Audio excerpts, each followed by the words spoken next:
through today is supply and demand it is supply and demand. So the market, buyers interact with sellers in the market. So the interaction of buyers and sellers determines what the price will be for a good and service. So how much do buyers want? How much are sellers willing to provide? So in most economic diagrams, the y-axis is price and x-axis is quantity. And the definition of demand, it's the quantity of goods/service that buyers are willing and able to purchase at a particular time/price. So law of demand is inversely related to price. So as price goes down, quantity demanded goes up in this case. So as price decreases, quantity demanded increases. As price increases, the quantity demanded decreases.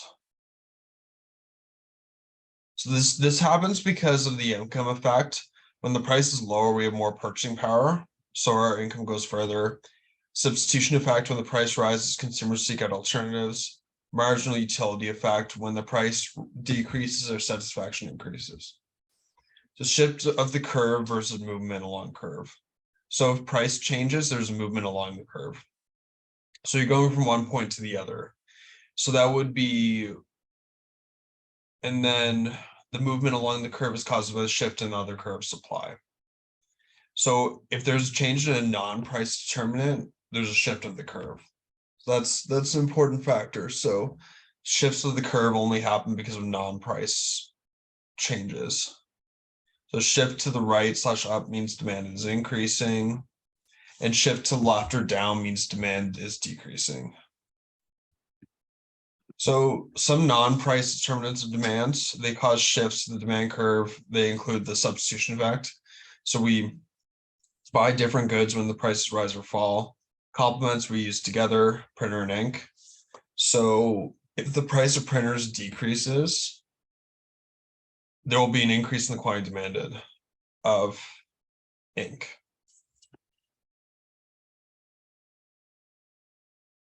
So there'll be an increase in demand for ink. If the price of printers decreases, there's an increase in demand for ink because it's cheaper to buy printers now. So they're going to buy more printers and buy more ink. So if the price of printers goes down and people buy printers and ink together, people will buy more of both. Substitutes: goods you use instead of each other. So Coke and Pepsi, they're very similar goods. So if price of Coke increases, the quantity demanded of Coke will decrease. So that will cause an increase in the demand for Pepsi. So people will switch. So people will switch to Pepsi when Coke goes up in price. So that's just what happens because Pepsi is cheaper than before. So that's why. That's what a substitute is in that case. So then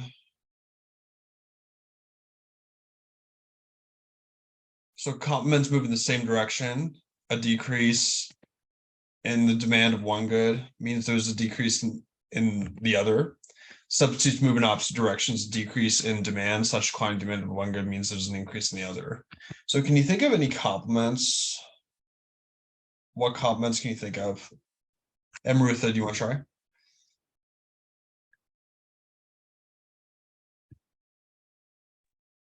Sorry, can I? Yeah. So complements, this could be like the previous example that you showed, like the demand for printers and ink, right? Yes. So that could be one example. Like a decrease in printers would also mean a decrease in buying ink. Yeah, exactly.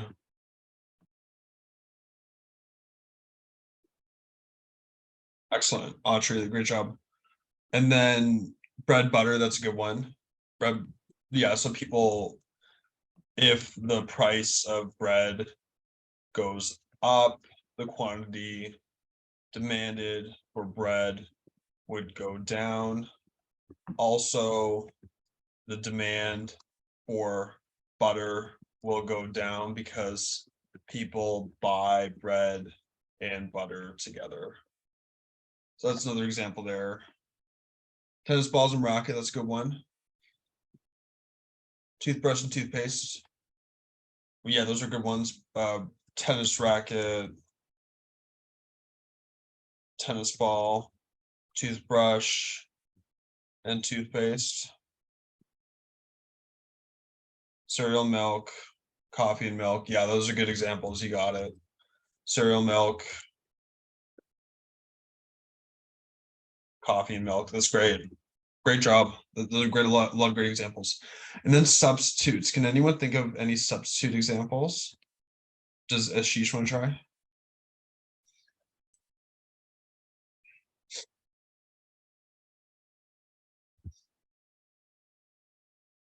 Yeah, tea and coffee would be a good one. Yeah, tea and coffee. The price of tea increases, the quantity demanded for tea decreases, the demands for coffee will increase. Yeah. And then Monster energy drink and Red Bull. That's a good example too. Monster energy drink. That's great. Yeah, that's a great example. McDonald's, Burger King, physical books and ebooks. Those are great examples. Yeah, McDonald's, Burger King, McDonald's, Burger King, ebooks, and physical books. Great examples. That's great. Great job, everyone. So non-price determinants of demand. So non-price determinants cause shifts in the demand curve. So income effect is one of them. So we buy more if a price falls or less if it rises. At a certain income, we switch to completely different products. So there are also goods that we buy less of if our income rises, called inferior goods. So also demographics, changes in taste, advertising, etc., expectations. So those are things that would cause change, non-price determinants change demand. So we're gonna do a worksheet on this. So shifts in demand practice.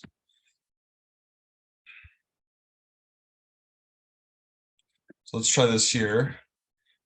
So what would happen if what would happen to Pepsi if Coke increases its price?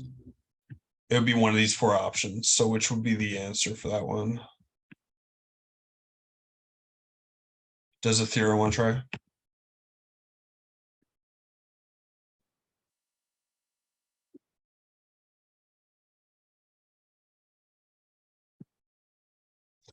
A.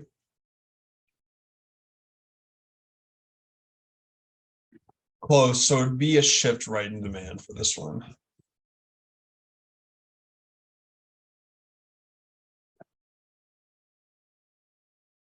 Yeah. And then what happens to the market for Coke when Coke increases price? Does True want to try this one?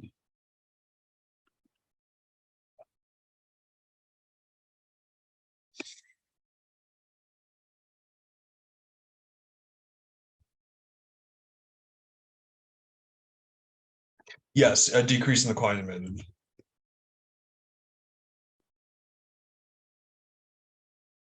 Great work. And then the effect on the market for coal if the price of petroleum goes down.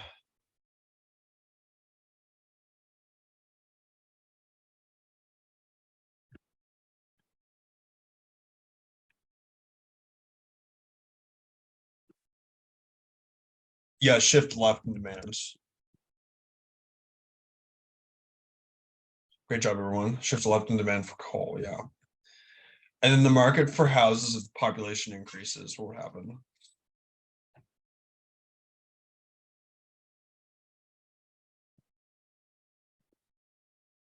Yep, shift right in demand. Great job.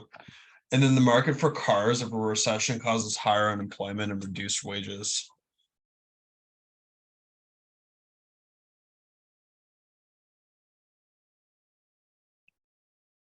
Yep, shift left in demand. Good job. Then the market for iPhone X's after Apple introduces the iPhone 12. Yep, shift left in demand. Good job. And the market for tennis balls, the price of tennis rackets increases.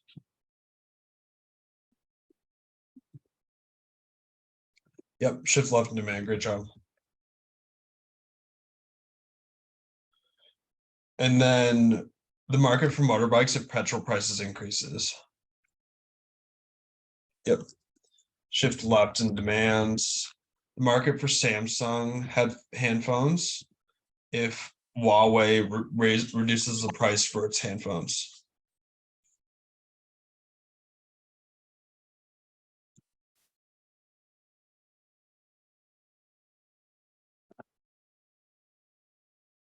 Yeah, we shift left in demands. And the market for electric cars if the government introduces a carbon tax on owners of cars with petrol engines.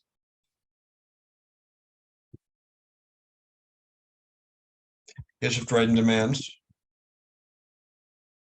And the market for hotel rooms in Beijing if hotels lower the room rate.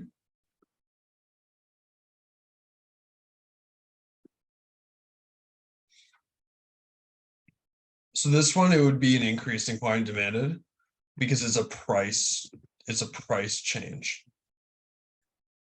Yeah, because it's a price related change. Sorry, I had a question. Yeah. Could you please explain the options, like a shift right in demand or like an increase in price? I think the options that you gave. Yeah, like an increase in quantity demanded and a shift right in demand. Like, could you explain these two? Okay, so this would happen if so this is price related. So if the price of if a price of a specific product goes down, the quantity demanded goes up. So that would be price related. This is not price. This is not price related. So like if the price, so it has to be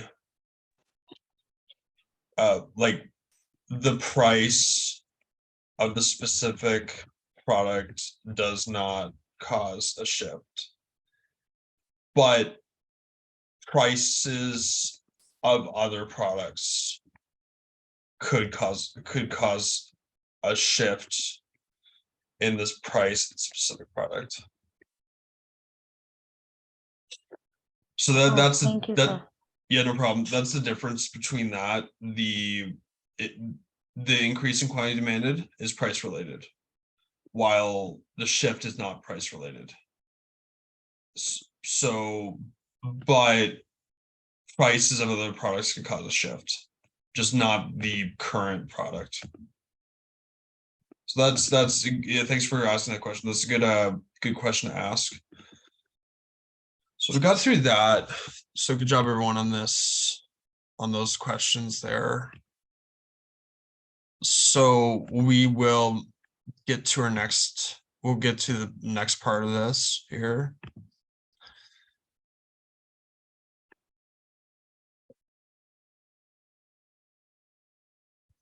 Supply is the quantity of good and service that sellers are willing and able to offer for sale at a given time / price. So law of supply is directly related to price. So as price increases, quantity supplied increases. As price decreases, quantity supplied decreases. So movement along the curve is price related. So like a movement along the curve happens if if the price, like, let's say it's Pepsi. If the price of Pepsi increases, the quantity demanded for Pepsi will go down. So that's a movement along the curve. And then so like for the shift, Pepsi, so like if the price of Coca-Cola goes up, the demand for Pepsi will shift right, because it is the price of a substitute good that changes.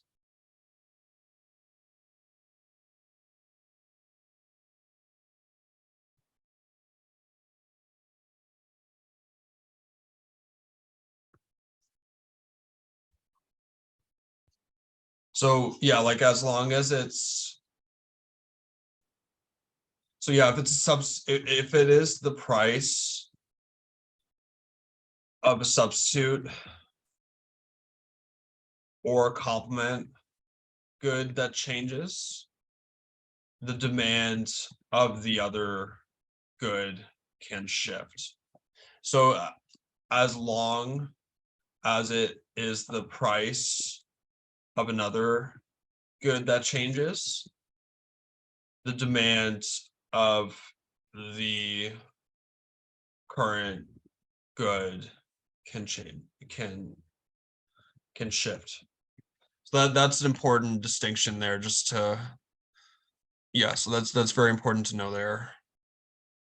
So here, the non-price determinants of supply include cost of factors of production, new technology, number of sellers in the market, profit opportunities in other markets. So if the cost of factors of production goes down, supply will increase. Shift right. If new technology is created, supply will increase. Shift right. Yeah. So that's what happens there. If the number of sellers in a market increases, supply will shift right. Putting it all together. So here, if we're going to graph this,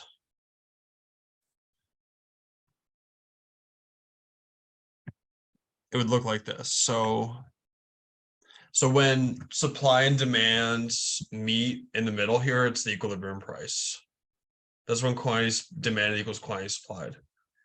So if the equilibrium price is $5, this means hamburgers will sell for $5 in the market. So what if the price is set too high at $8 hamburger?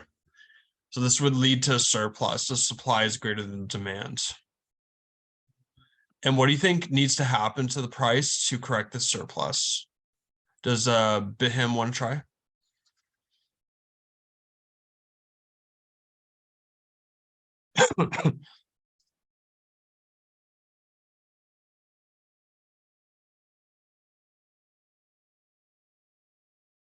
Yes, price will have to be reduced. That's great. And it'll go back to equilibrium. So good job. That's great.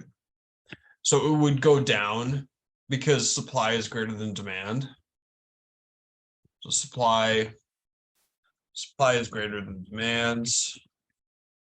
Therefore, the price will go down because there is too much of the product on the market. Then real life surpluses. That happens when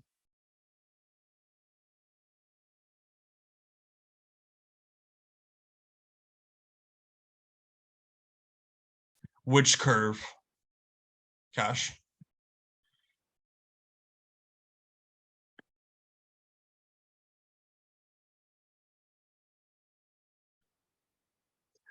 No, so it would be demand for importing. So like if you're gonna import the surplus, sorry, export it. So, oh yeah, you're right. If it was importing, let's talk exporting here, just because that could get rid of the extra supply. So if you were going to export the extra supply, the excess supply you have, the demand curve would shift right to sell the products to another country. So you could do this to get rid of to sell the excess supply. So this would be exporting. So in this case, you would export, but I'll show you when you can import. That will be a shortage. When you're in a shortage, you can import. So this is what you could do to get rid of the excess supply here. So then real life surpluses, they may produce too much because they don't know what consumers will want. There's too little produced. So what are the prices too low? $3 hamburger. So cash, this would be when that's needed. So demand is greater than supply. So demand is greater than supply. There isn't enough supply on the market for consumers. So what do you think needs to happen to the price to correct this shortage? Does Cash want to try this one?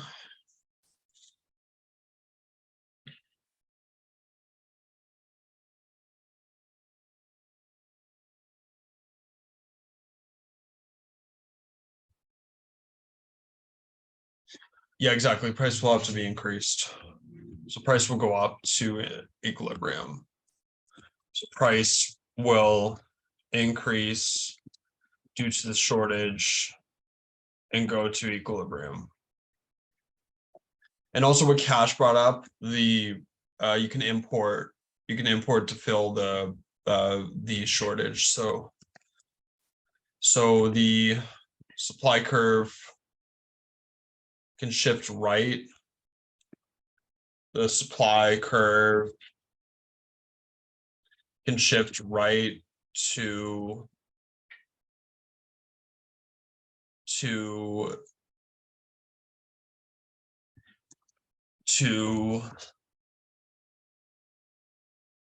the shortage with imported products from other countries.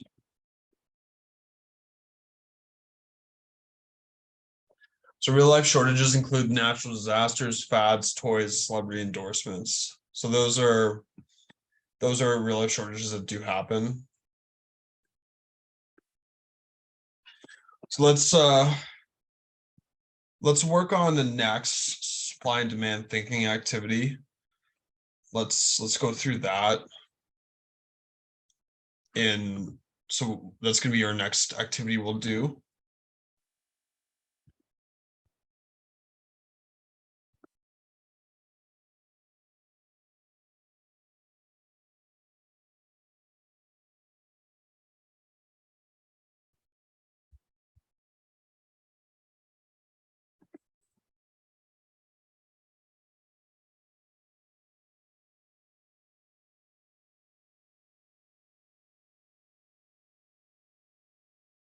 So yeah, we'll do the supply and demand thinking activity. That's gonna be the next thing that we do.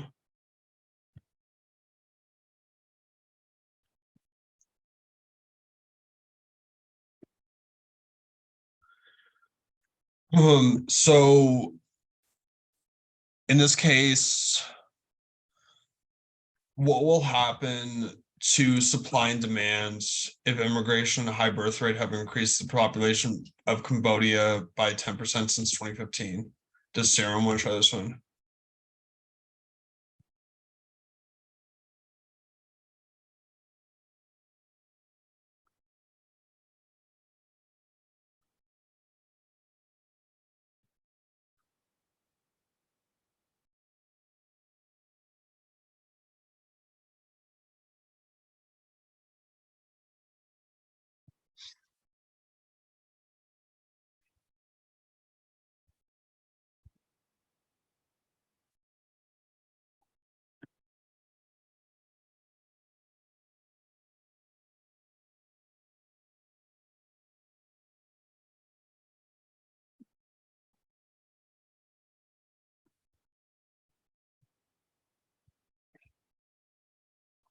So in this case, this would cause a shift right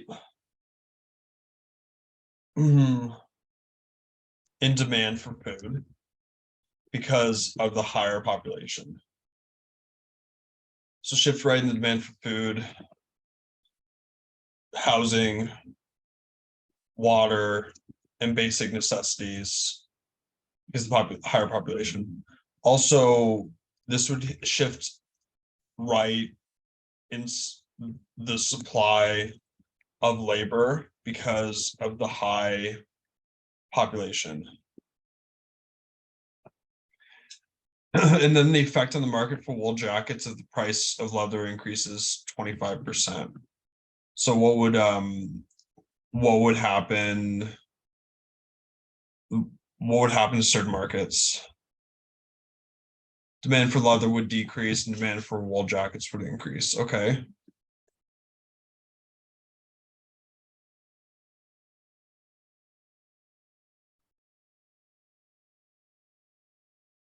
Yeah.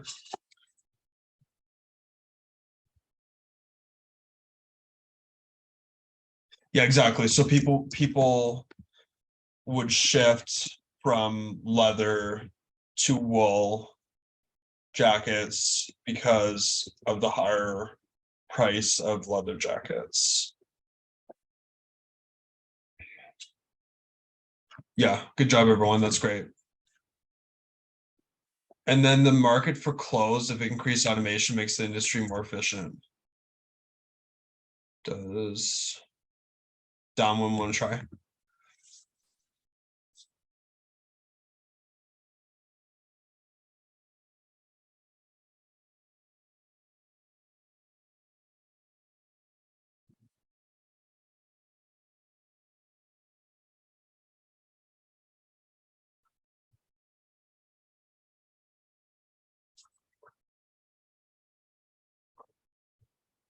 So this would shift the supply. Okay.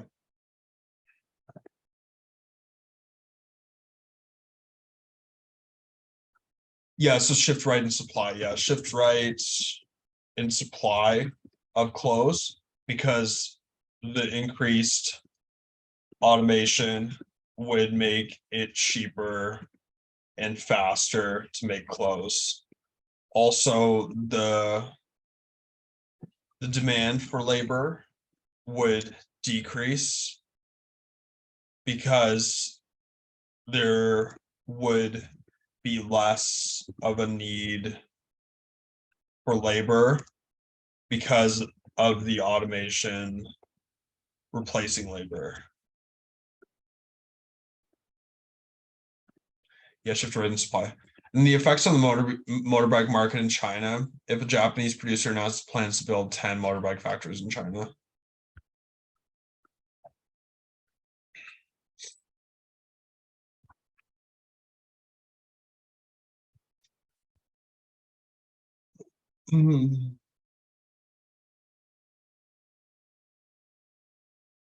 Yeah, so shift right in the supply of motorbikes because of the increase in factories and production capacity.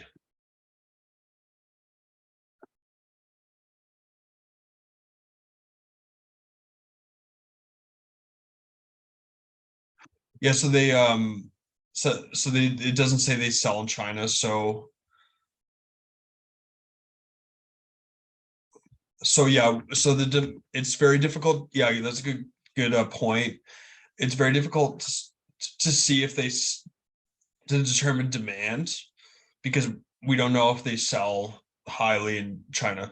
Maybe a US company is contracting with China to produce their motorbikes there. That might be it. It's possible. So it might not even be sold in China. So that's a good point. Then also the shift right in the demands for labor because they need to hire more workers to work in the 10 new factories. So they need more labor for that. And then the market for soy oil, if Chinese producers experience a sustained drought. So does Fidelia want to try this one?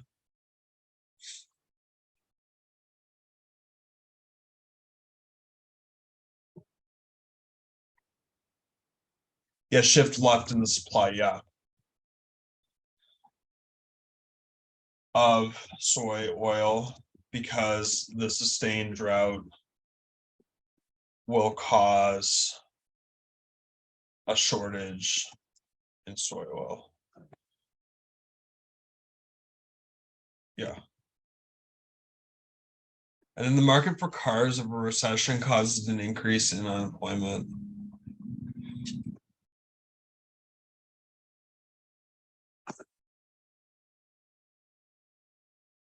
Yes, shift left in demand.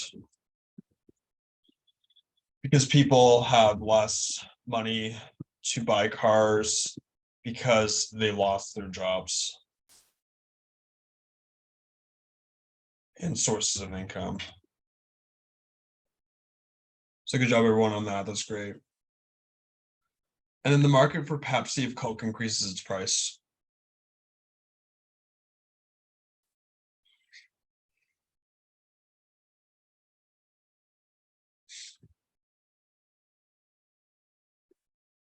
Yeah, demand for Coke would increase. Quantity demanded for Pepsi would decrease.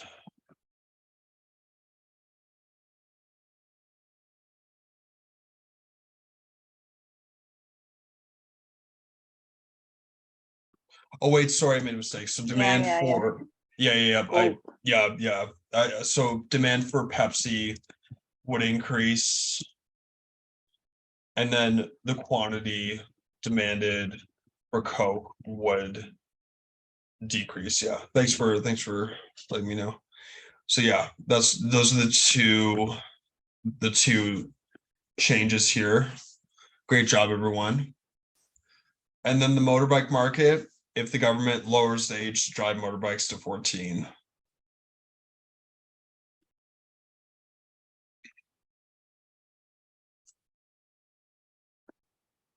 Just shift right in the demand for motorbikes. That's great. Demand increases, yeah. Great job, everyone. And then the market for petrol powered cars if the government introduces a carbon tax on petrol. So petrol is just gasoline.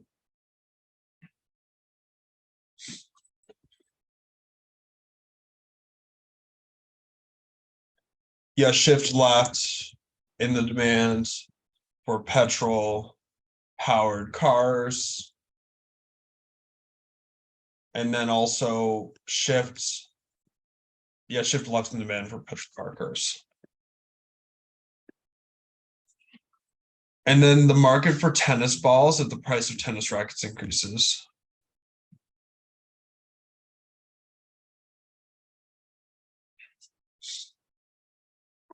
Yeah, shift left in the demand for tennis balls. And shit, and then quantity demanded for tennis rackets decreases.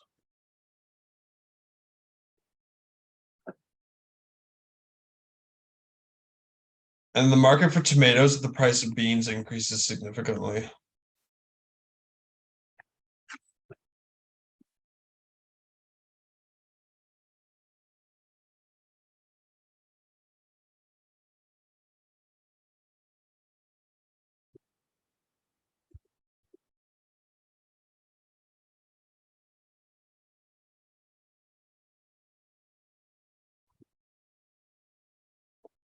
So there might be no effect that's potential if these two goods are unrelated. But if they are substitutes, the demand for tomatoes would go up.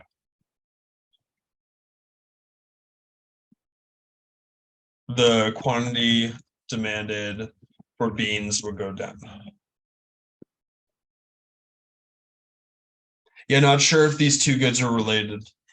Yeah, they seem like they aren't direct substitutes, so that's so yeah, Saren's right. They don't seem like direct substitutes, so let's just say no effect of these goods are unrelated.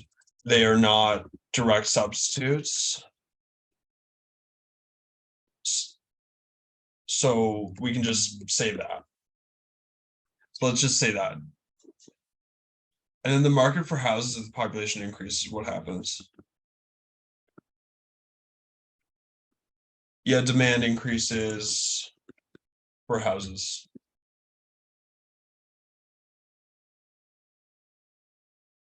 Yeah, good job, everyone. That's great. And then the market for pork in China, as a result of the African swine flu leading to the death of many swine herds, what would happen?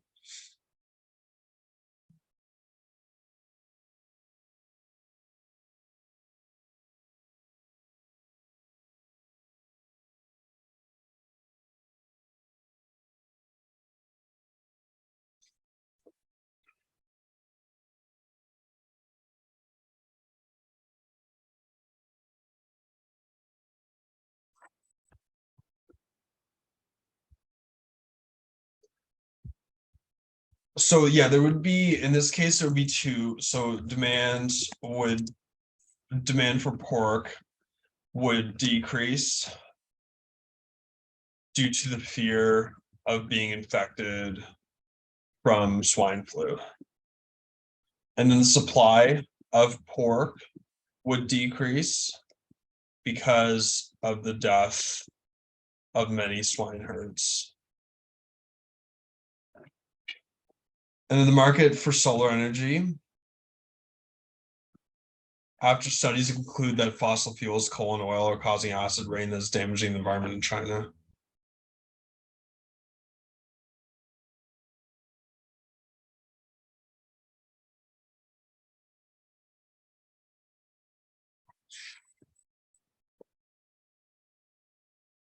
Yeah, so demand for solar energy increases, demand for fossil fuels decreases. Not in the game, I'll share my screen here just to show the questions. So prices signals, first question. The ability of prices and changes in price to communicate information to consumers and producers on the basis of which they make economic decisions. So what is a shortage? Anyone can participate in the chat on what a shortage is if you haven't gotten into GameKit.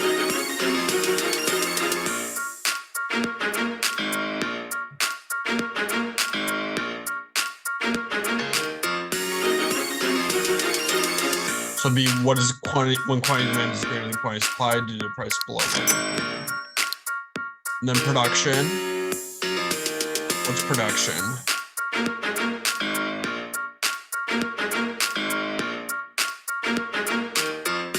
The process of creating goods and services. For what's equilibrium quantity?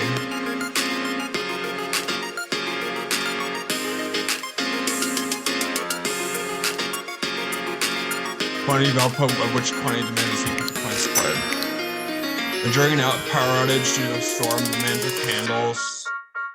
What happens to demand for candles?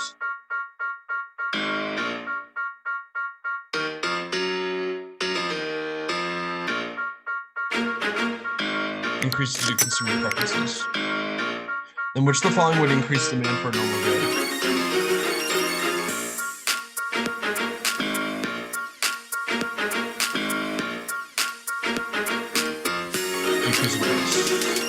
So decrease the price of substitute.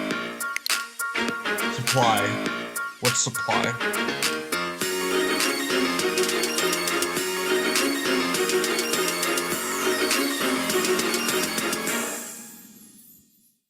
How much of a good and service a producer is willing to enable to produce at a given price. Marshmallows and hot chocolate are what?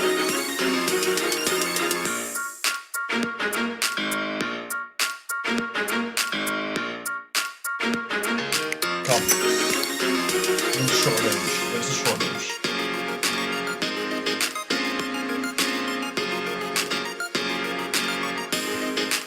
When coin demand is greater than coin supply.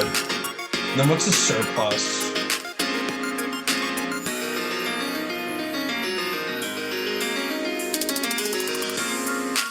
Situation in which coin supply is greater than coin demand. A change in price causes a change in what?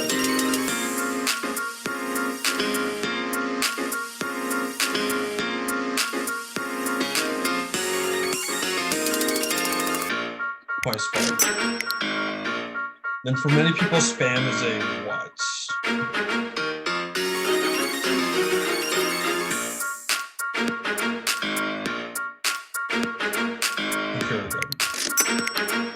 The supply schedule. What's the supply schedule?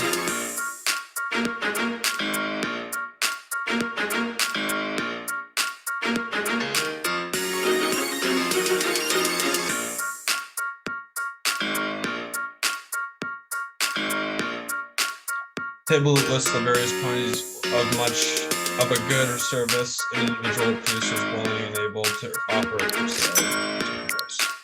What's this equilibrium?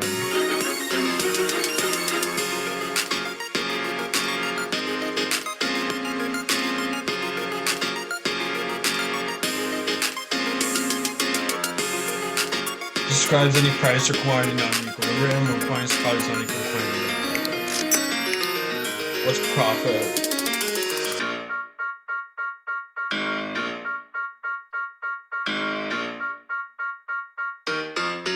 Total revenue minus total cost. Then what's law of demand?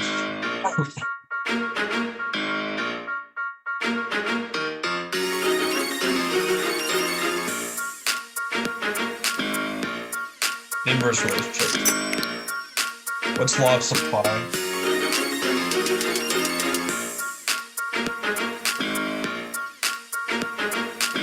Direct relationship. Then what's excess demand?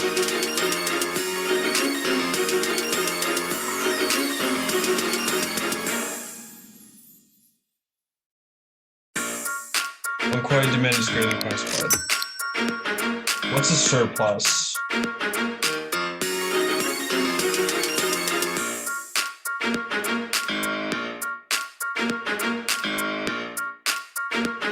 When quantity supply is greater than quantity demand, the price goes up. How many Jersey Mike subs a person depends on is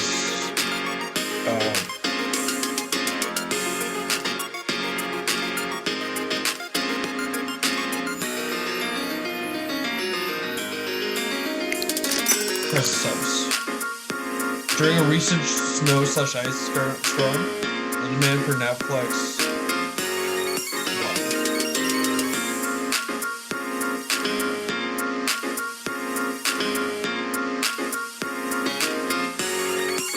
increased due to increase in consumer taste. After heavy snowfall, demand for snow shovels, what happened?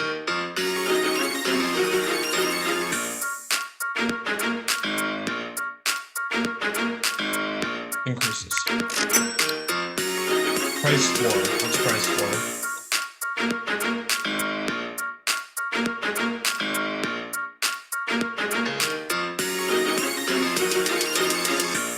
Minimum pricing we charge for goods and services up at equilibrium.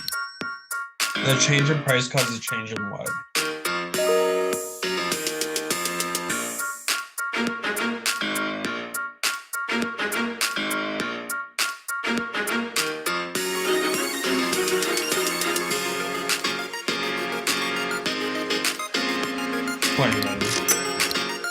Demand schedule.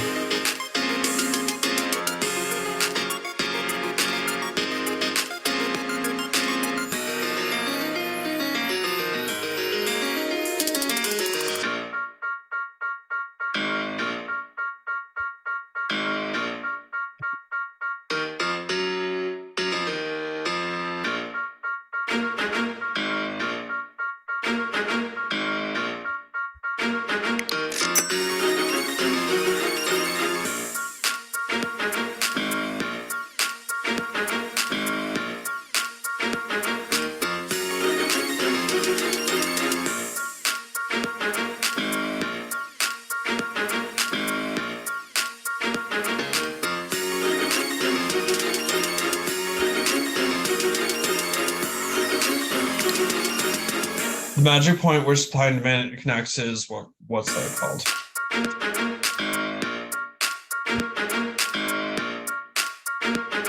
Equilibrium. Then what's a supply curve?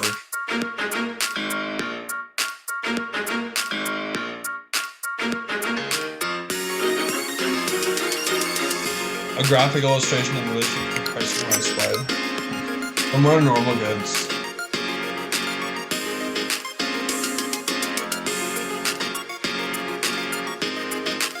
Goods for which demand goes up when income is higher, and for which demand goes down when income is lower. Then the demand and supply schedule show what?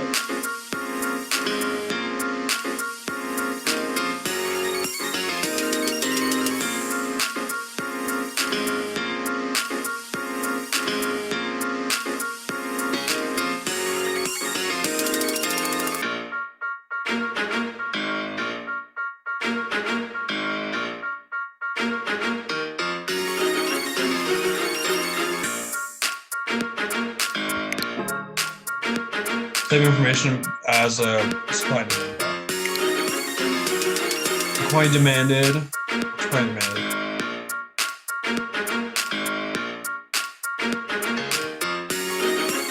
That's okay. Then Chico. So the amount of a good or service that a consumer is willing to be able to purchase a given price.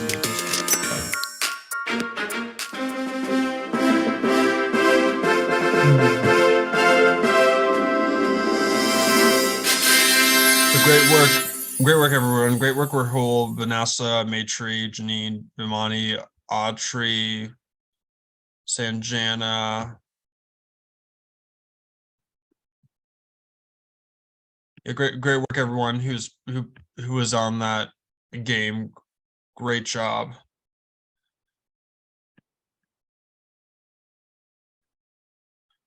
Amalade, Mark, Bell, Ashish, Meg, Shihani, Simran, Amrutha, Saren, Catherine, Fidelia, Kurt, Sharukan, Bihim, Thera, and Kingston. Great work, everyone. And great work, everyone on the call, also on the Zoom call. Great job, everyone, on that. So we will move on to our next activity here, the market structures. So this is our next. So to clarify, the quiz is due on Sunday. Assignment 1 is due February 15th. So that's just clarification there. So we're going to go through market structures here. So we've talked about the free market economic system. So in the free market economic system, different types of market structures exist. So think about how cars are sold. Do you think the market for cars is similar to the market for apples? Do you think that market for oranges is similar to the market for apples? What about the market for telecommunications? So I'll ask the class this. Can you answer these questions? Laura Bell, do you want to try?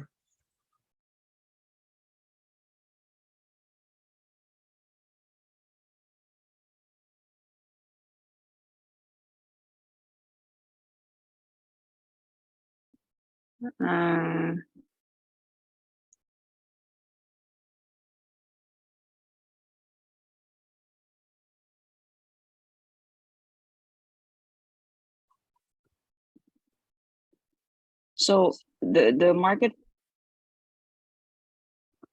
is not, the market of cars is not similar with apples. Do you think the market for orange is similar to the market of apples? So orange and apples are similar, of course, because they're same fruit.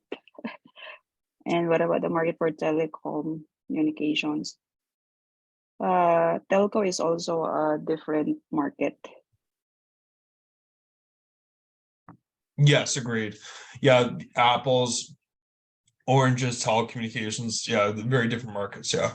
Thanks, Florbell. Yeah, they would have different structures based on that. Thanks for answering. And then business structures. So there's many different types of business structures that you can create. One is sole proprietorship, with one owner. Partnership is several owners. Limited companies, there's public versus private, owned by shareholders. So public limited company, they're listed on the stock exchange and they're publicly traded. They need to have at least 7 members. Private limited company is not listed in the stock exchange. It's not publicly traded and there's minimum 2 members. So what is a market structure? Market structure is based on the number of participants in the market or industry, size of firms, the extended market control of each firm, the amount of competition, type of product offered, barriers to entry. So monopoly. So monopoly has the highest market control and 1 competitor. Oligopoly has the second highest market control and only a few competitors. Monopolistic competition has the second lowest market control and a lot of competitors.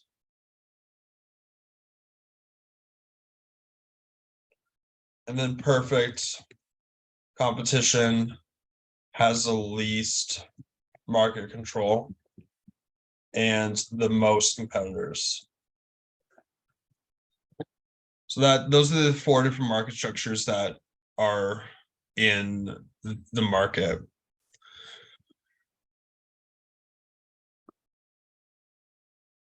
So perfect competition is there's a large number of firms. The product is the same. There's no difference in products. No producer or consumer has the market power to influence prices. There's easy access production technologies. Firms can enter and exit the market as they wish. Examples include agricultural goods, apples, corn, etc. So they have the most competitive market structure. So perfect competition shows that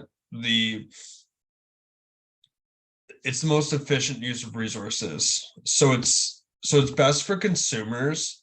The good thing about perfect competition is that perfect competition has the lowest prices due to most competition, which is beneficial to consumers for cheap prices.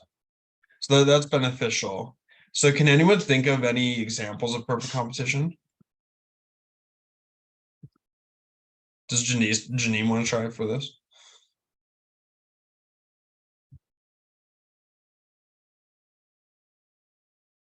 Yeah, toothpaste may be one. I think trying to think. So like the best example would be groceries. There are many grocery companies and high competition. So groceries are the best example. Yeah, I think groceries are the best example. Cell phones, it's more, I'll show you, it's the supermarkets are the best example of this. I'll show you where cell phones land. It's in a different type of market structure. So cell phones and fast food would be monopolistic competition. And I'll show you why. Monopolistic competition is a competitive market. There's a large number of independent firms. Each has a very small part of the market share. There's few barriers of entry and exit. Producers have a degree of control over price, product differentiation. Non-price competition includes advertisement, free gifts, packaging, etc. So examples of this includes clothing stores, restaurants, salons, toothpaste, snack foods, phone cases. So that would be monopolistic competition. And then how do you think a company could differentiate their product? How do you think they make themselves stand out? So how do you think a company can differentiate their product, and how do you think they can make themselves stand out? Does Catherine want to try?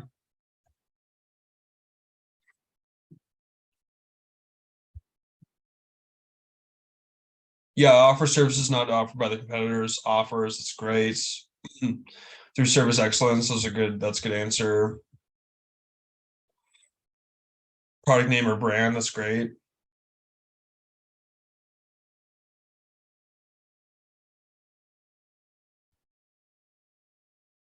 Great customer service, great answer. Offering unique features, yeah, those are great answers.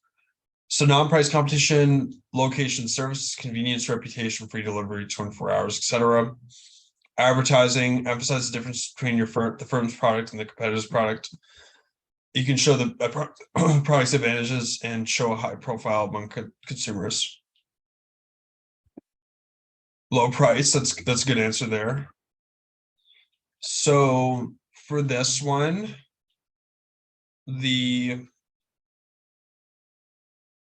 how would you sell this pair of headphones?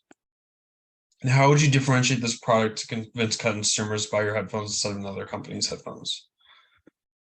So Kingston, you want to try this one?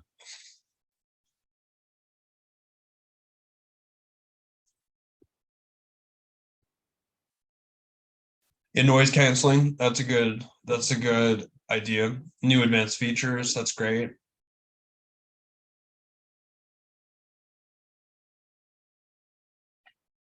Superior sound quality, it's handy, comfortable to wear, more reasonable price.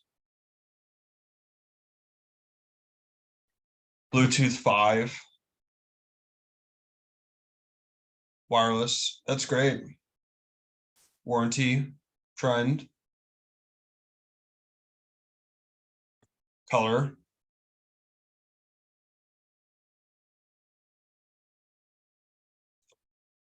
Yeah, excellent answers, everyone. So oligopoly is the next market structure. There's a small number of firms in an oligopoly. Each own a large share of the market. Each oligopoly is aware of the actions of others. So the decisions of one firm are influenced by the decisions of other firms. There's many barriers to entry. Oligopoly examples include the car companies, GM, Ford, Daimler, Chrysler, Benz, Tesla, athletic shoes, Nike, Reebok, New Balance, Adidas, cereals, Quaker Oats, General Mills, and Kellogg's, TV networks, NBC, CBS, ABC, and Fox. There are also oligopolies in chewing gum, light bulbs, photocopiers, and sewing machines. So oligopoly behavior, prisoner's dilemma. So prisoner's dilemma shows that when two individuals act in their own self-interest, do what's best for them, does not always result in optimal outcome. So this is a theoretical example that can be used to explain competitor behavior in an oligopoly market. So I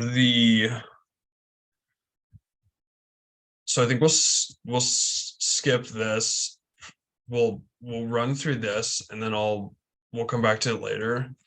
So monopoly is when there's one provider of a product or service that has total control over supply.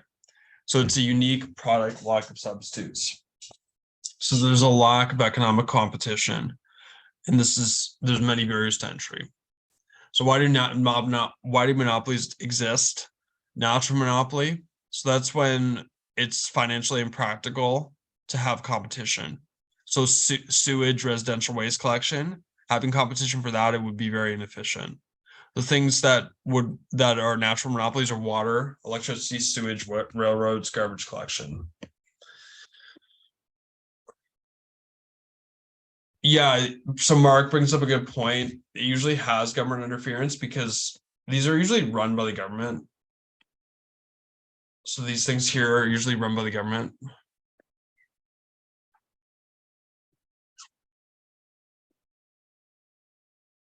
Yeah, so water,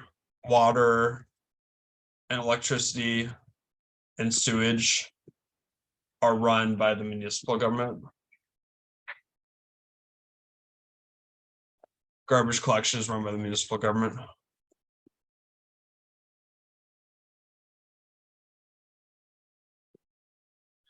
And we need it to be run. We need these natural monopolies run by the government because the government will keep prices low for consumers.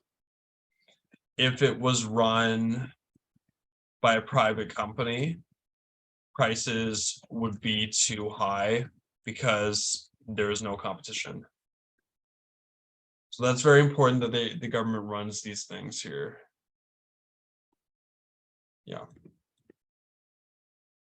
Types of monopolies include geographic monopolies. Geographic monopolies occur when there's only one company that offers a particular good or service in an area. For example, in a small town, there may be only one general store. So think about airports. If you're in the Chengdu airport at midnight, there's probably only one noodle restaurant open. Where would you eat?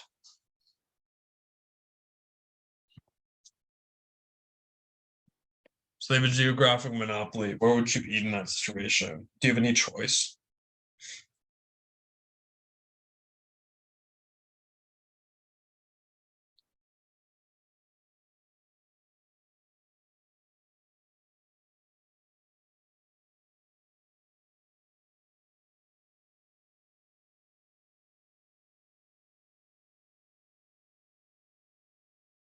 So yeah, you'd have none. You would just go there. And then, so technological monopolies, that happens when you have a patent or copyright. So if you have patent protection, you have a monopoly over that. So no one can copy no one can do the same thing because you have patent protection. And then government monopolies. So government can pass laws to ensure that certain things only can be done by government. So water and postal service. So why do you think the government would pass laws like this? Does Kurt want to try this one?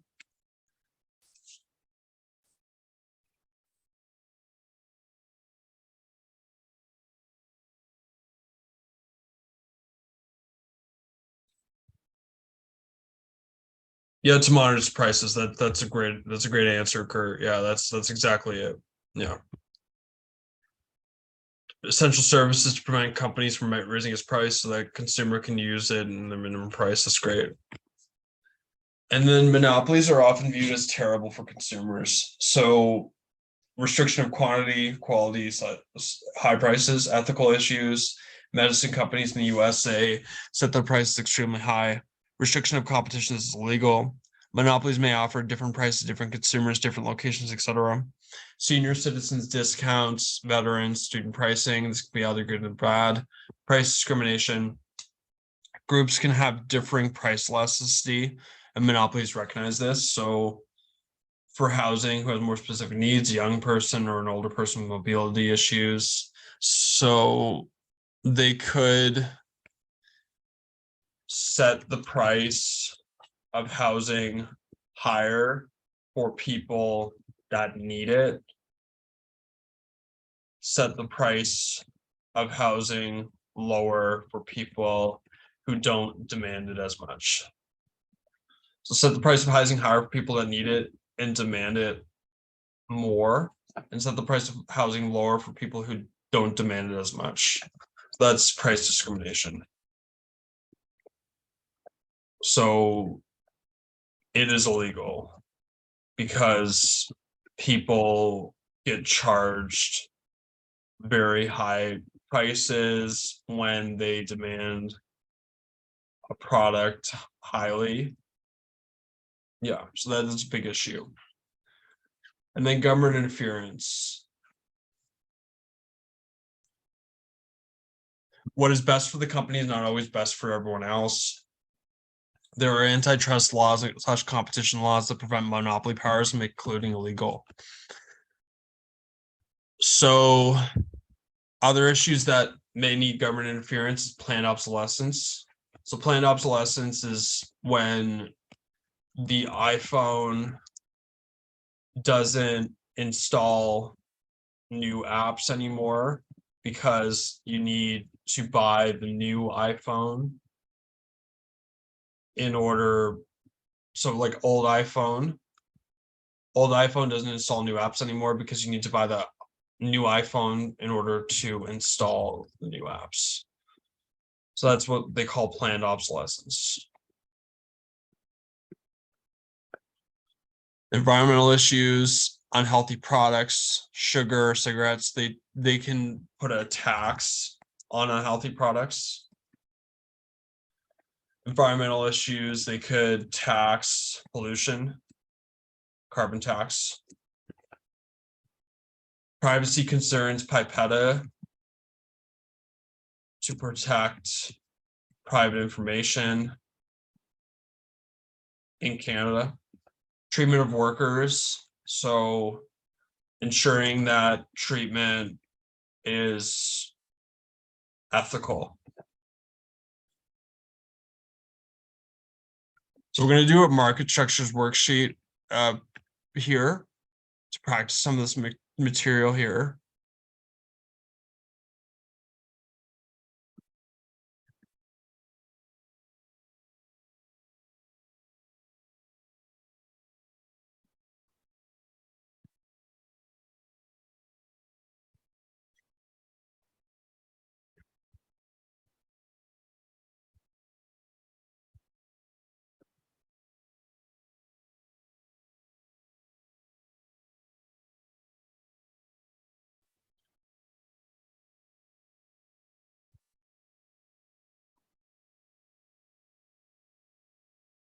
So I think we'll just skip that for now, but I think for now, what we'll do instead is we will do some practice on this so far.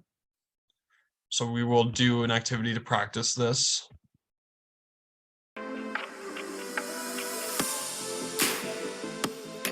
I'll share my screen for anyone who isn't in the game. So here,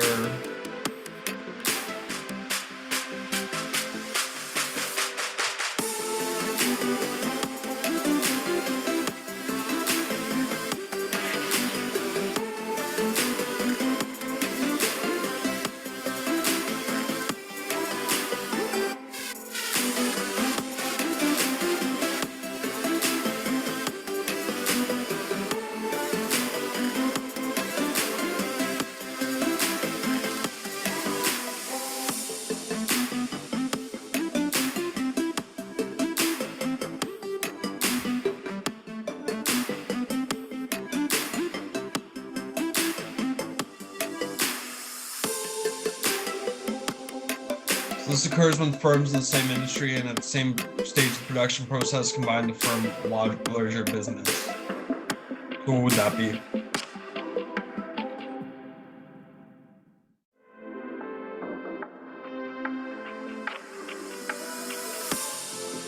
So horizontal merger.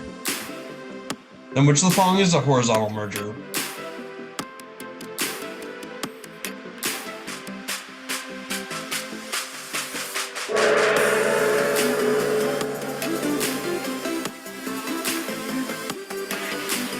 Would be Starbucks. Would be Facebook buys Instagram. And then which is not one of the four conditions of perfect competition.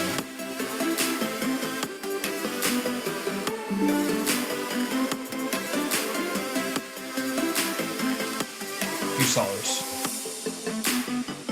Good job, Sarah.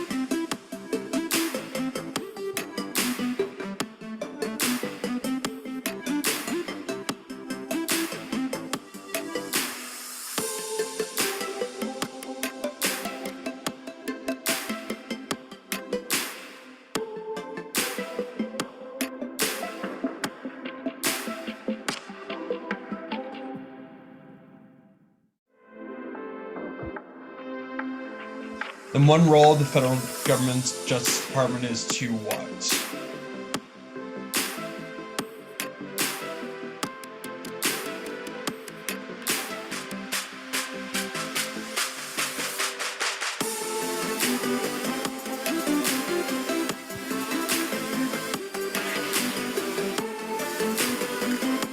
Good job on that.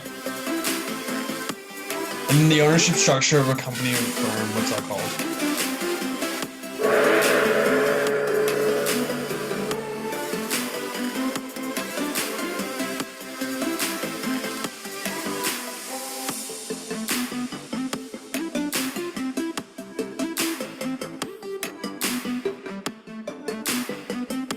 So corporation. Oh, it would be limited. It's a business organization in this case. So what are owners of a corporation called?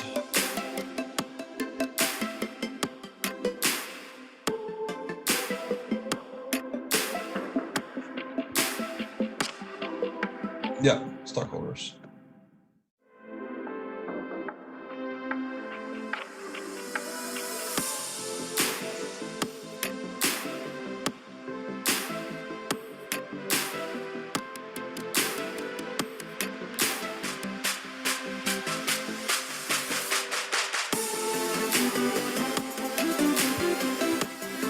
Then what's the entity responsible for the day-to-day operating decisions of the business?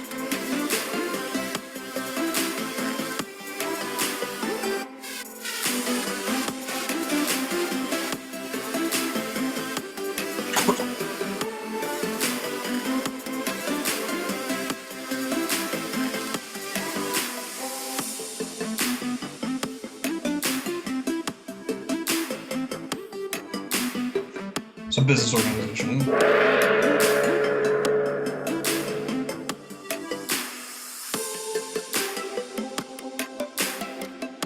Market structure in which a few relatively large firms account for all or most of the production or sales of a good or service in a particular market, and where barriers to new firms entering the market are very high. What's that called?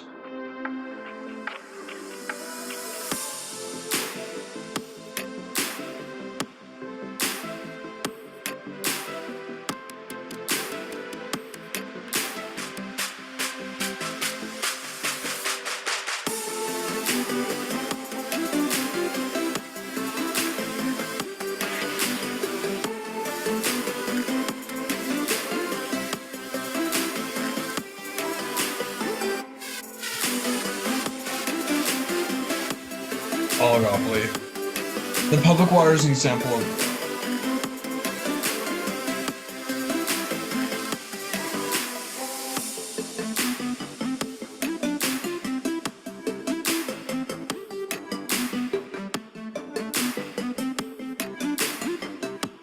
natural monopoly. And the owners are liable only up to the amount of their individual investments. What's that called?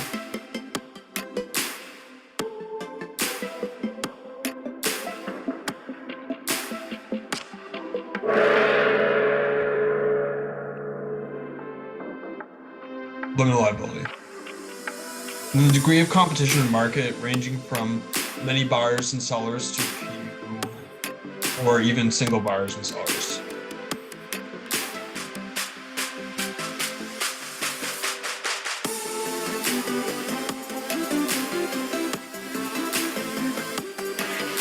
Market structure.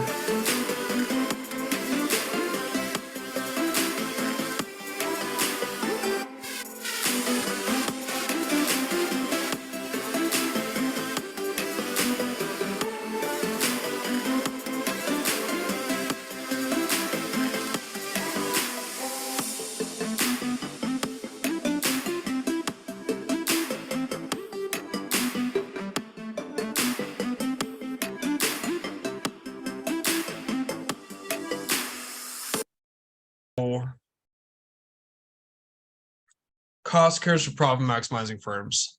So when we're looking at market structures, we should be thinking about what the firm's priorities are.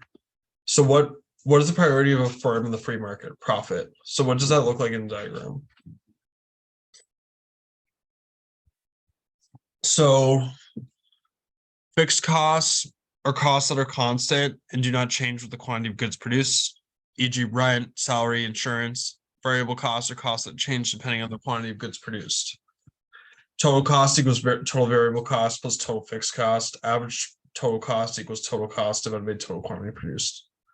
So marginal cost, the cost of producing one additional unit of the good. Average cost is the average cost of producing one good. Marginal revenue is the additional money received from producing / selling one more unit of the good. Demand equals average revenue AR, the average money received when producing / selling one more unit of the good. Total profit equals average revenue minus average cost times total quantity.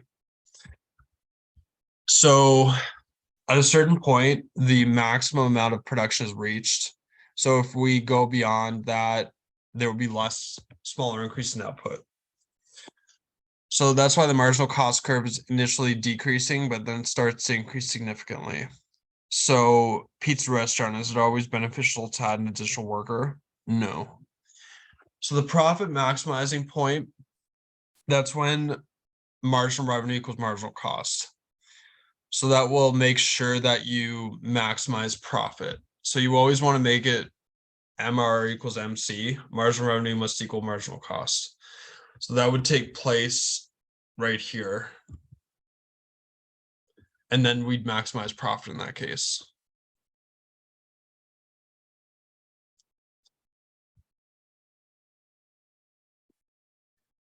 So total profit can be found by finding the profit maximizing point, marginal cost equals marginal revenue, drawing a line down from this point to find the quantity produced, continuing the line up until it hits the demand AR line, draw a line over from this point to the price. You've now found the profit maximizing price.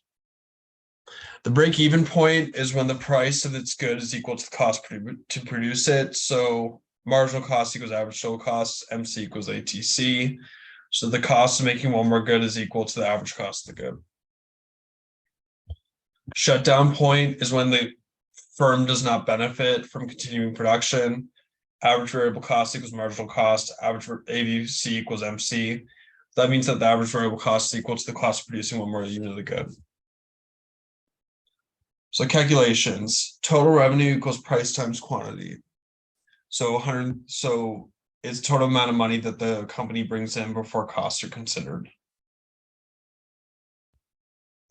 Average revenue is total revenue divided by quantity. So it's the average money received when producing such selling one unit of the good. Marginal revenue is the change in total revenue divided by change in total output quantity. So it's the additional money received from producing such selling one more unit of the good. Total cost equals average total cost times quantity. Total costs are all the costs that the company incurs when producing the good. Average total cost equals total cost of the quantity. Average total cost is the average cost of producing one good. Average variable cost is the total variable cost divided by total quantity produced. So it's the average variable cost produced for one good. Marginal cost is change in total cost of a change in quantity. So it's the cost of producing one additional unit of the good.